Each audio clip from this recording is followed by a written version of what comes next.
waiting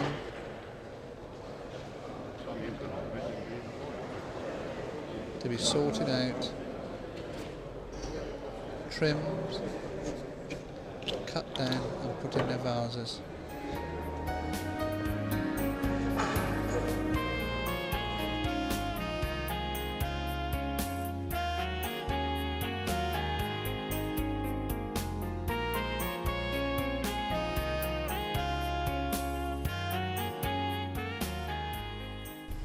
It's a nice open compost. The compost I use is ICI potting and bedding compost.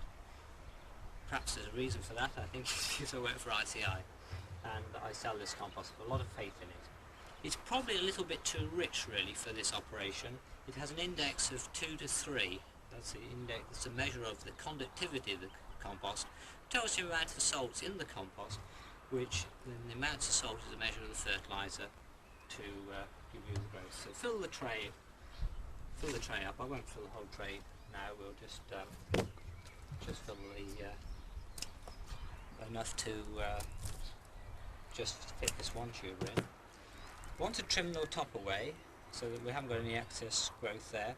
You see little buds starting to appear, and within a matter of a few weeks they'll be really putting out a few roots and coming into life. I like to tuck it well in. I need to get in this box probably about 6 pom tubers, maybe a few more if they're a little bit smaller. I'll fill every available space within the box so that I've got a nice full box of tubers. Having placed the plant on a heated propagation bed, we soon see starts of life. The bed I use here is one which some of you may not have seen before. It's a foil heating element encapsulated in plastic. It runs off a 24 volt transformer. Unfortunately the transformer tends to be a fairly large device. I did have some handy little ones which are about so big, but when it broke, this is the only one I could get. And it's rather a monster, and we have to stick that out of the way and make sure we don't get any water on it. But the element itself is quite safe because it's only using 24 volts. But obviously this does need to be kept dry. Underneath the element I place a polystyrene slab.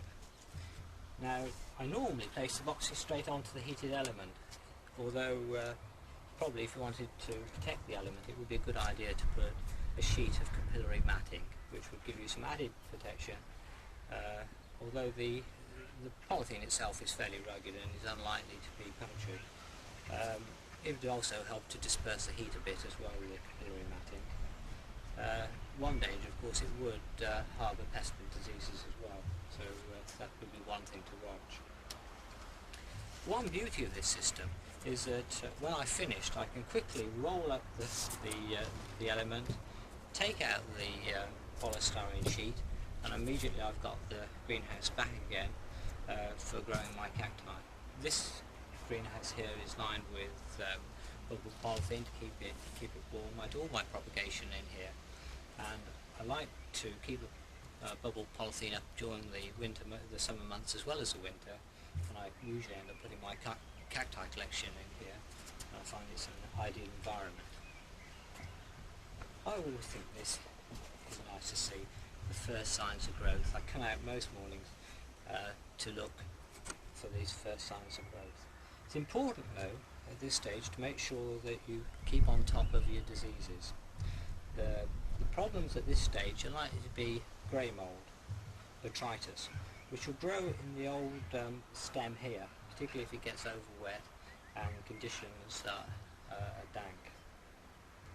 An application of benlate I find is favourite for this job, and also if you do get the mould itself growing, an application of green sulphur will help to cure it as well.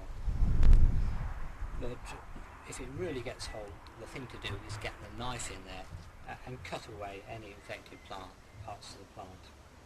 That'll put a halt to it. Now, some people would be quite happy to divide the tumours at this stage. I usually leave it till a little bit later than this, but if you feel that you want to go in at the stage, you can do, and I'll start that operation now. You really need to select out each of these fingers. this is the tuber. It's made up of a series of individual units. Most of these little fingers has a shoot on, and here we can see one here. Now we need to get the knife right into the centre. You don't need to give it a strength here. And you're going to get quite a bit of waste probably. Some of these fingers aren't going to be in any use.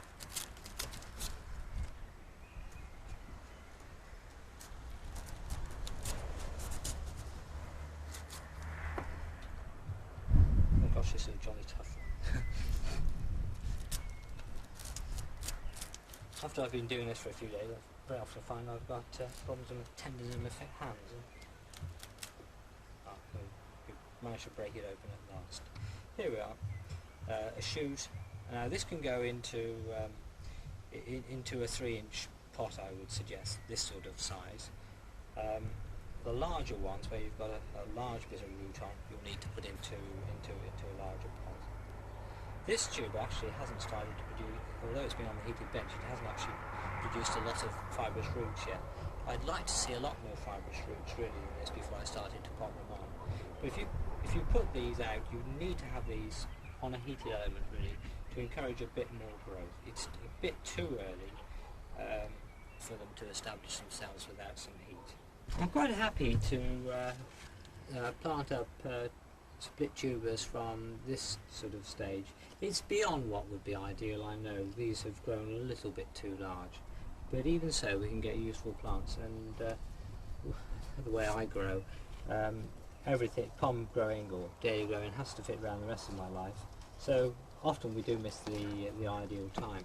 But a tuber like this will provide a lot of the plants I require. Just break it up. You can very often do this just by prising it apart. And you can usually prise away into respective bits. I'll probably trim some of these roots off because I don't actually need all of them. We've got a nice bit of new tuber coming down there. We can sometimes get 2 bits from here, and we have done, yes. Well, that's an ideal one. I always use a larger pot for this sort of work.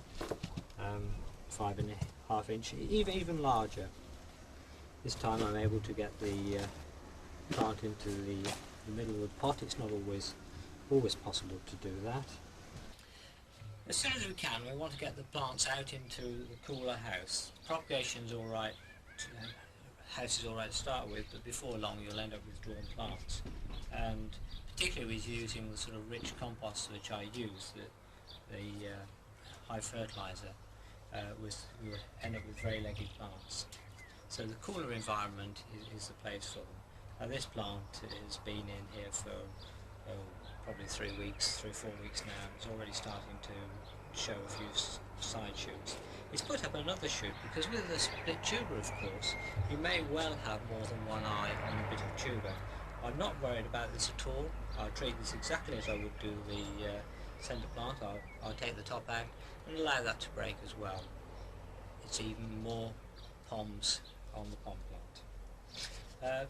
Pest and disease control. I don't really need to do anything at all for disease control.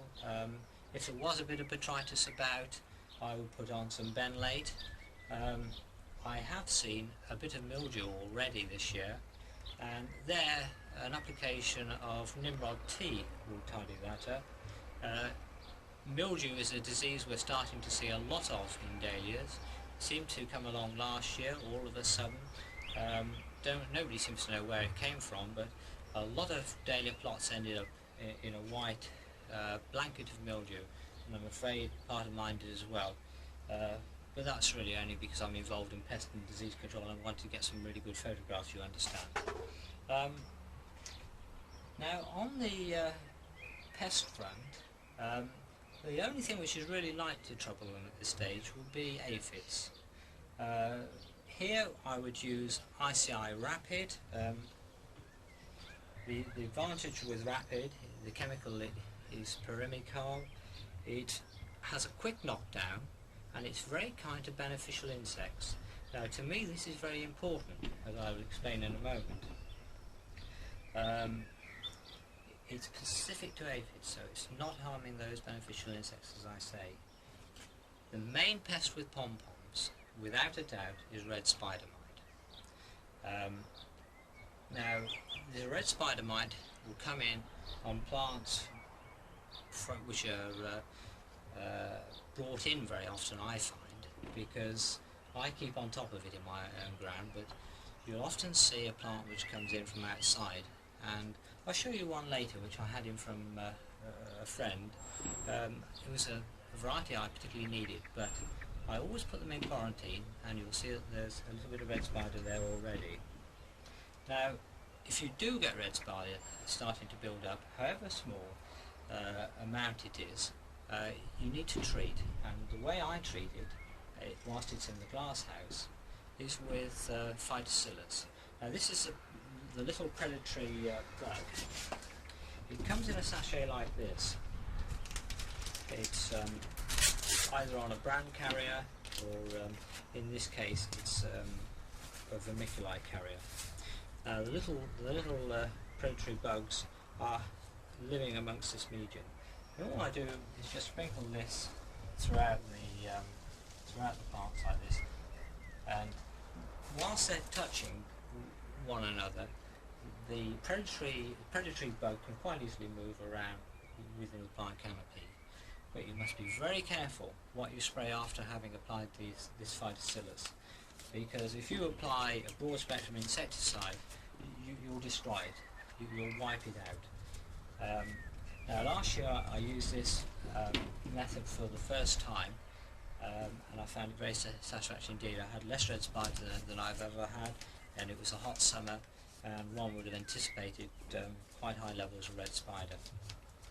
So it's available mail order generally, and you'll probably, if you look in the garden news or somewhere like that, you'll see the companies which supply it. A pack like that, or a pack to treat a small greenhouse, will probably cost about £5. Well worth a try, but do watch the spray program afterwards. We get the plants out into the frame as quickly as we can, out of that greenhouse where they do tend to get drawn. The cooler environment will help the plant settle down and establish that network we're looking for. It's a constant job to remove the shoots. In fact, with this one here, rather than just taking the bud off, it's clearly going to be too long. So I get in with a knife, whip it down a bit lower, and then pinch the tips out of here to establish that network.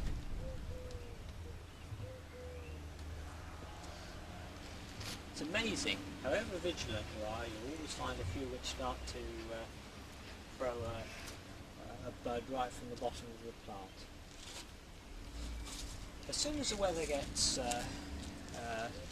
warmer and there's going to be no risk of frost, and in this area, in Worcestershire, it's usually about the last week of May, the first week of June, we'll be looking to moving the plants out onto the plot, planting out. This is the only frame I've got, so we have to move them to any bit of ground we can find around the greenhouses where we could hurriedly put a bit of polythene over should Jack Frost catch us unawares. My soil is a sandy loam, overlying clay. About 2 spitfuls down and you come to a reasonable layer of clay. It's not a particularly dense layer of clay, but it does help to provide a water table. The soil, as you can see, is very free draining indeed. The pH is 7.8, so it's on the alkaline side. I'm not sure whether that's naturally in the soil or whether it's a remnant of all the brick lime which was in here before. As far as the nutrition status of the soil is concerned, it's not particularly high in either phosphate or potash, and I do need to dress with both of these each year. The ADAS index for potash is about 2, so it's quite low, and similar with phosphate is about 3 to 4. Now the dressing I use is ICI 114 fertilizer.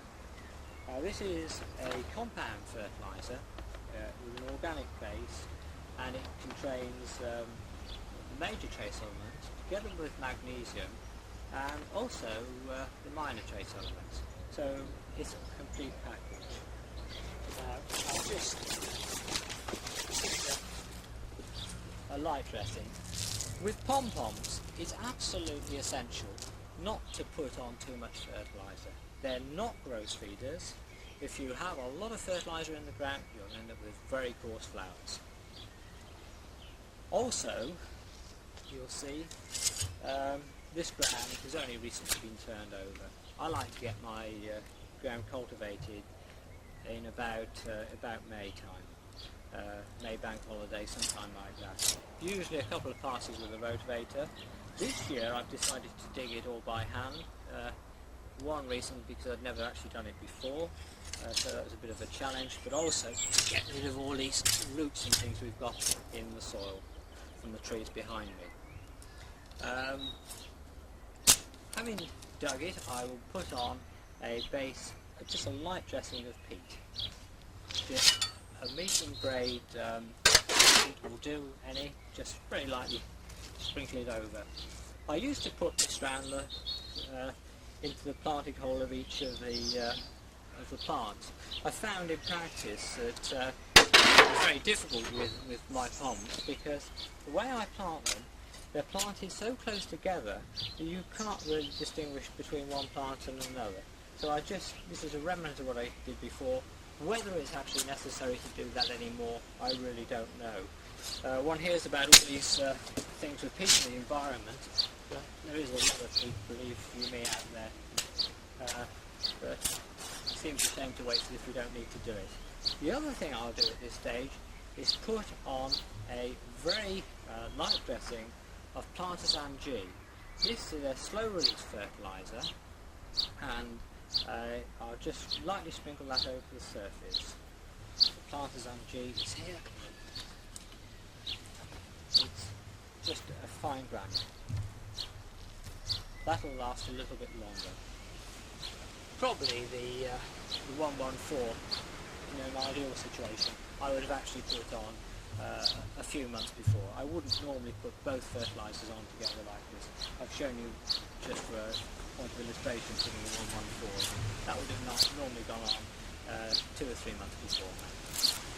The planting out time, with a problem plot like I've got here with these very big high trees, it's important to select your varieties for the situation.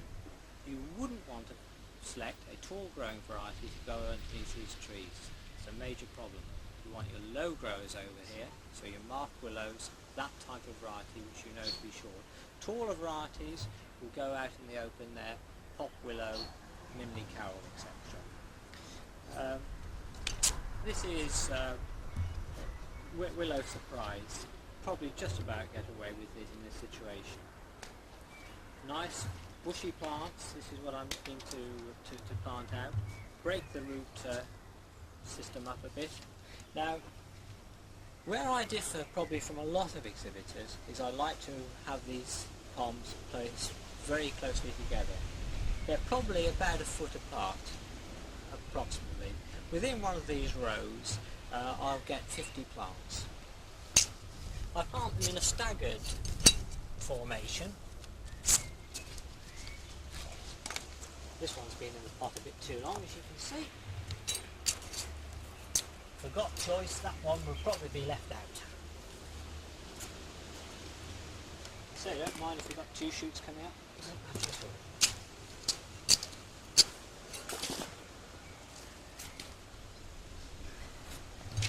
all. Already they're forming quite a dense sort of hedge.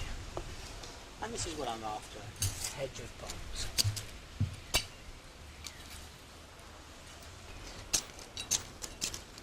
When you're thinking of a championship like the Widdowson of London, which calls for 12 varieties of poms, 12 different varieties, it's obviously necessary to grow a lot of plants. I grow somewhere in the order of 300 to 400 plants, and of my banker varieties, I'll be growing 24 or thereabouts of a banker variety. The likes of Willow's Violet, Hallmark, and iris. The lesser varieties, like this one here, Willow Surprise, probably find a place in the Williston. There won't be a lot of use anywhere else. I'm probably going to be growing in the order of about 18 plants. It doesn't take very long to fill the bed up. This is what I'm after, a nice hedge of plants. As I said before, it's absolutely essential to me to keep all the work right down to a minimum. One of the most time-consuming operations with dahlias is watering them.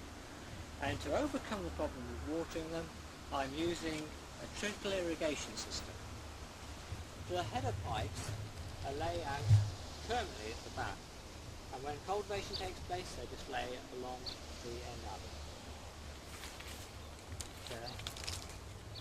In the header pipes the alkaline feeder lines come out, and each of these has a nozzle attached to it. And these nozzles have a little worm screw inside, which allows the water to trickle out very slowly indeed, delivering just a drop every few seconds.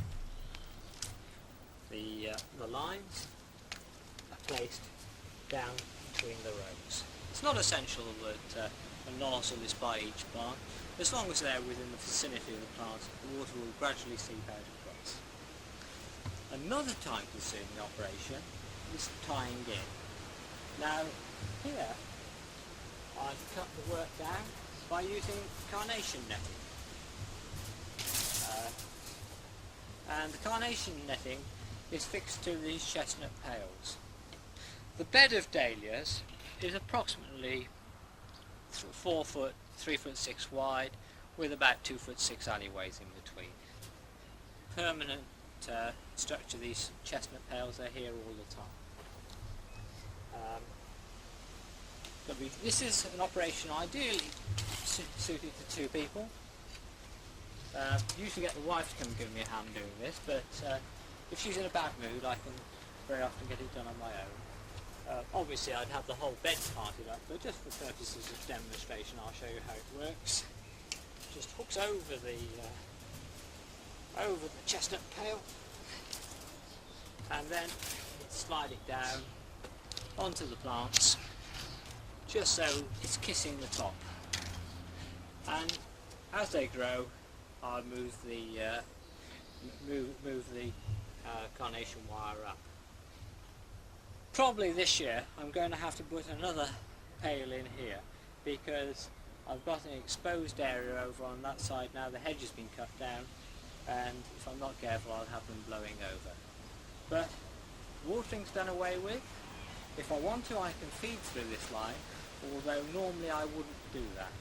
As far as feeding is concerned, at this time the only feeding which will be done will be a light dressing of sulphate of potash just as the flowers start to form buds, and again a few weeks later when they start to show colour. The disbudding process continues. I keep on taking these buds out right up until probably the end of towards the end of July. I'll let a few flowers start to appear, just to ease the plant into flower production. But I'm looking for the whole mass to be in full colour about mid-August. And then I'll have some good quality Poms for the shows in late August, early September. More of that later. Here we are, 5 weeks before the national show, late July. The summer's been kind to us, and we've got a lot of growth now. If you remember, last time we looked at this plot, the wires they were just planted out and the wires have put in place. Since then they've been stopped several times. As soon as there's a bud appeared, they've been stopped. In fact, most weeks I'm out here giving them a regular clip. What I'm after is this dense hedgerow. This has been achieved. Perhaps I've got a few too many buds like this appearing. Really, that bloom is an absolute waste. is going to do no good at all. I need to have that out of the way. So just take them out. And it's a job every couple of days going around removing these. These are going to be flowering, well, that'll be in flower probably in about 10 days time. So that's no use to me at all. As they've grown, obviously the wire work has been tugged up slowly. It may be necessary to put in a few canes along the row to support these stems which are falling over at the side, to pull them in a bit. Those which are dropping down are only going to get damaged, and they'll be no good at all. Now here we are looking at Rhonda.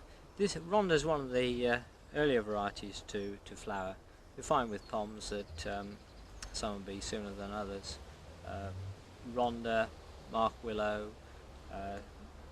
Hallmark tend to be, Willow Surprise tend to be the earliest.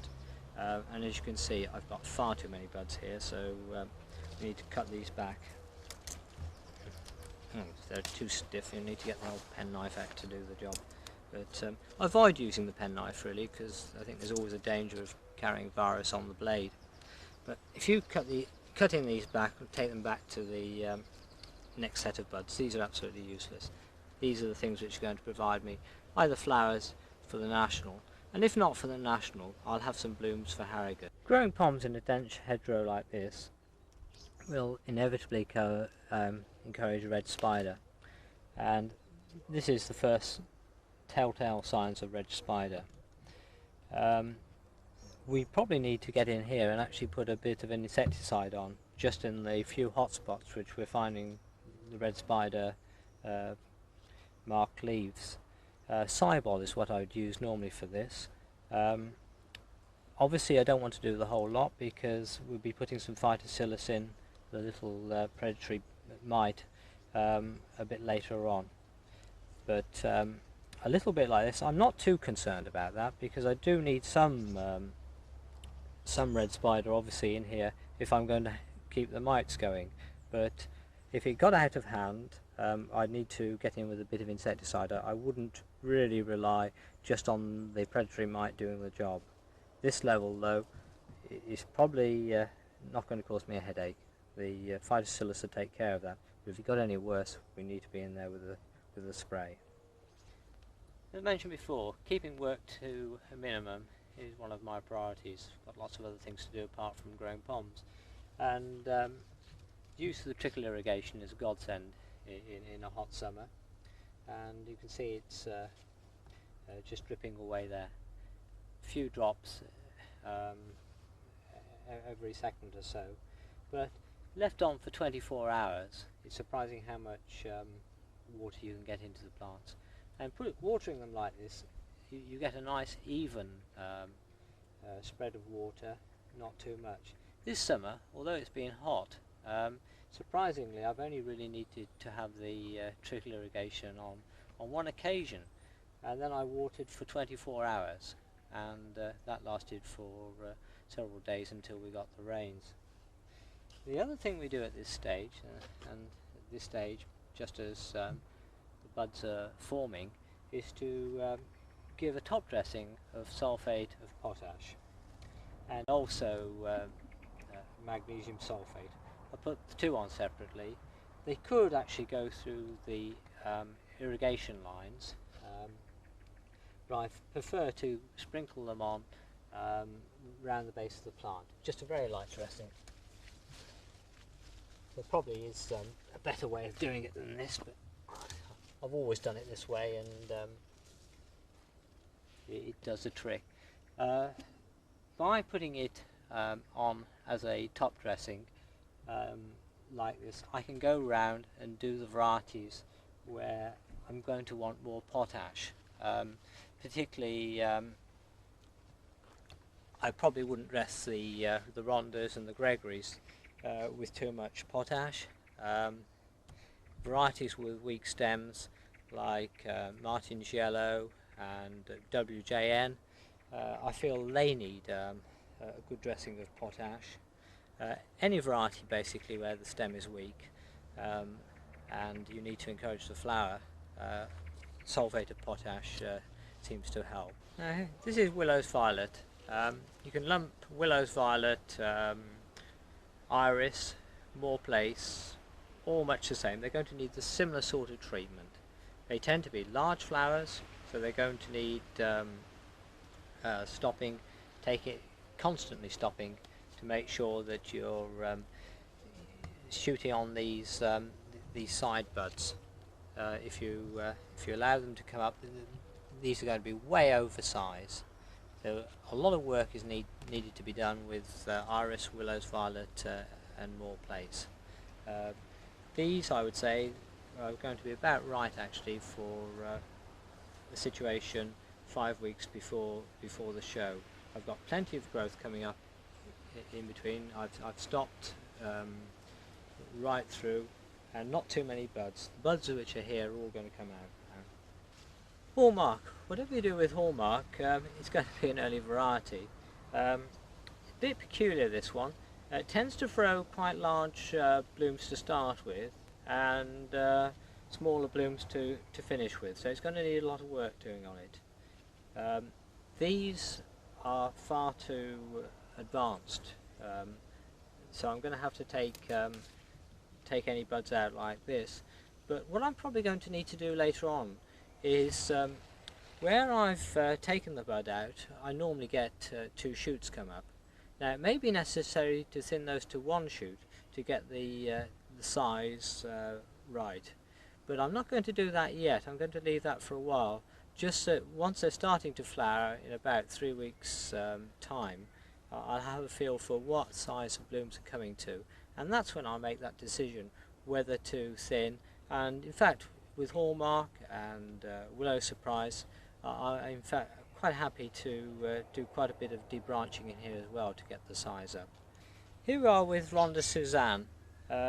You can lump the Rhondas, that's Rhonda Suzanne, and the Gregories, William Gregory, Dinah Gregory, Wales Rhonda, Ordinary Rhonda, all together. They have a very sparse growth, and these need treating very differently to the Willows, Violets and More Place, which are more rampant growers. It's you can see we'd like to get a more bushy hedgerow here, but it's very difficult with this variety. They do tend to flower fairly early, so it's important to keep on taking the buds out, but you've got to keep on stopping this one all the time to get the amount of flower you want on it. They all tend to be fairly large flowered as well, so the denser you can get your framework, the more branches to the framework, the better chance you are of getting blooms which are going to fit through the ring. And you'll also get blooms which are going to be more refined as well. So that's the Rhondas and the Gregories. They need special attention. It only comes really with practice. Growing them for one or 2 years, you soon get the hang of it. You'll soon find out how they perform on your ground, and you'll know how to treat them. 3 days before the national show, the weather's not been kind to us. A lot of wind and rain, although this isn't unusual, and consequently quite a lot of damage. So we had to cut away a lot of damaged blooms. What we're looking for really is nice, perfectly globular blooms like this one here of Hallmark. The perfect sphere on a nice straight stem. To arrive at this, over the last fortnight, 3 weeks, there's been quite a lot of hard work in the garden. Mainly disbudding on the smaller varieties like Hallmark, Small World and Willow Surprise, and with the larger varieties trying to keep the size down. Now the other job which is done at this time is to remove the calyxes.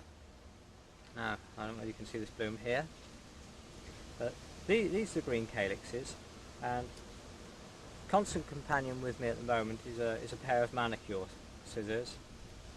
and just whip the backs off. I'm not too worried if I leave one in place, because very often that can be quite useful for tucking beneath the bloom, particularly on varieties where the angles of the heads aren't perfect and might be slightly off the top. You can tuck that underneath to adjust the angle of the head. But with Hallmark, that's not a problem. It always comes straight on top, so you just cut it off. Save time as well. You can do the same operation with finger and thumb. I tend to grow my thumbnails a bit longer this time of the year, and they never seem to be clean at all. The tailors getting grimed in them. So there we are. That's about the stage to do it. As soon as the calyxes start to turn back, it's quite an easy operation just to whip them off. This one's a bit early. You could take them off here, but it just takes a bit longer to do it. So wait till they turn back on the bloom at a right angle, and you can soon whip them out. Willow's Violet is one of the varieties which is going to grow larger. The ones to watch here for oversize: Willow's Violet, Iris, More Place are probably the worst, together with maybe Mark Willow. That can also go oversized, but they're really the worst culprits for this. So what I tend to do here is not, whatever I do is not to disbud, and I'll allow all the blooms to develop. Now here we've done that, and we've got one bloom here which is at show condition. Now that one will clearly fit through a 2-inch ring, so we could use that one for the show. But we've also got another bud developing here, so if it's not used for the show, I will cut that off here and allow that bloom to flower. And the fact that there's been two growing on the same stem will take some of the energy out of this one and allow the bloom to develop to a smaller size. So it's worth taking the calyxes off at this stage. Now, with a variety like Willow's Violet, and there's several others, they're rather shy to come out of the foliage.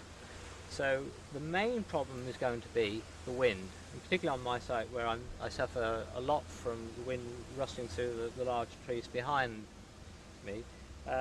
It's essential to cut away any foliage which is likely to get in the way. And this is a daily job. I spend about an hour a day on this job, usually first thing in the morning and in the evening. And any foliage which is likely to come anywhere near a bloom, I'll whip it away. And like we've got a potential bloom here for a show, maybe in about 5-6 days time. That one's going to be coming up to next weekend, that this bloom will be ready for exhibition. Well, we've got another bloom coming here which isn't particularly good. I've already cut away the one leaf, well both leaves in fact, so they don't interfere with these other blooms. I don't think it's going to be very good. It hasn't got a very good footstalk on it. I'll have that out altogether, so there's no risk of it coming in contact with these potential show blooms. Here we are with Iris.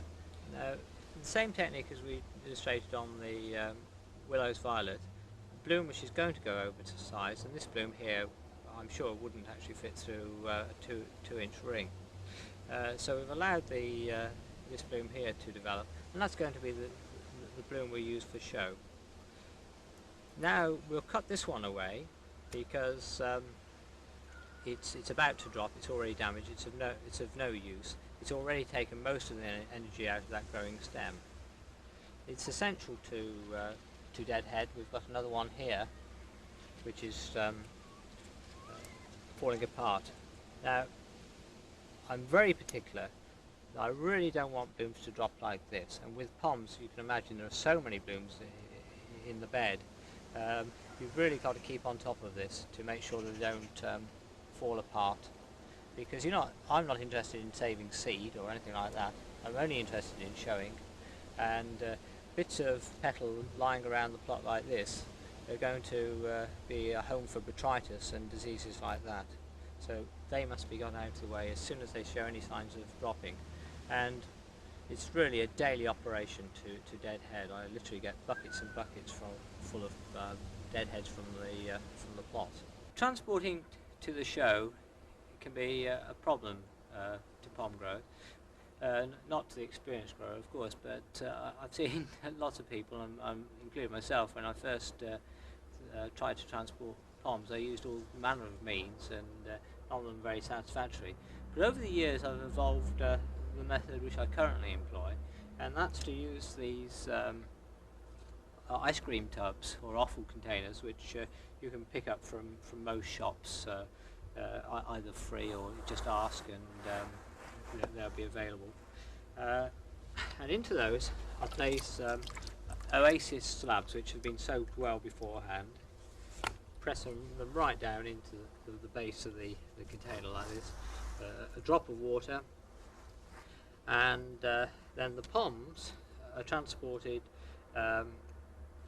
by having a split cane attached to the side of them, like this. I've got hundreds of these split canes of varying lengths, so I can select the right length for the individual bloom. I like to try and transport the bloom with as larger stem as I can, and then I've got plenty of scope when I get the other end to shorten them if necessary. I use twist it to hold the head in place, and just wrap it round like that a couple of times, and that will hold it firmly. Because the oasis grips both the split cane and the stem, there's no need to tie it at all at the bottom. It's just placed into the oasis like that, and you can see by waggling that around, there's very little movement at all. Another worthwhile thing at this stage was to have your ring handy, and just, although when you cut them with you probably selected them to make sure they weren't oversized. This also can be deceptive, so just check them again for the ring. And here's one which is very, very close to that ring, so there's no point in taking that, because by the time tomorrow morning comes, he's going to be oversized. Not worth taking the risk. That's about it, I think, for transporting to the show. In a tub like this, you probably get 20 or more blooms if you're careful. Evening, Robin. Good evening, John. After my visit to you the other day, things look pretty promising. In the light of the weekend weather, how did you get on? Well, after you left, the heavens opened and the winds really took off, and very near devastation afterwards. We went off to a show, we went off to the Midland show, and we thought things were looking hopeful, but when we came back, heartbreak really. The plants blown over, blooms damaged. A lot of the blooms were damaged even where I removed the leaves. I can only think that it was the wind and the rain lashing against the blooms that damaged them and bruised them. So it's cut the choice down a bit, but we've managed to come along with 12 varieties, and it's going to be a very interesting night staging. Not so much to choose from, but a lot of fun getting the angles right, I think. Yes. Well, it's a shame about the weather, and we certainly saw some nice blooms down on your plot. It's a shame to get them ruined by the weather. But anyway, we'll keep our fingers crossed for tomorrow, and I hope you do well. Well, I'm sure my competitors are going to be in the same boat, so it's really the one who stages them the best, I think, probably will win this time. Yes. But that's often the way anyway. Right, Robin, thank you. I wish you well. Thank you, John.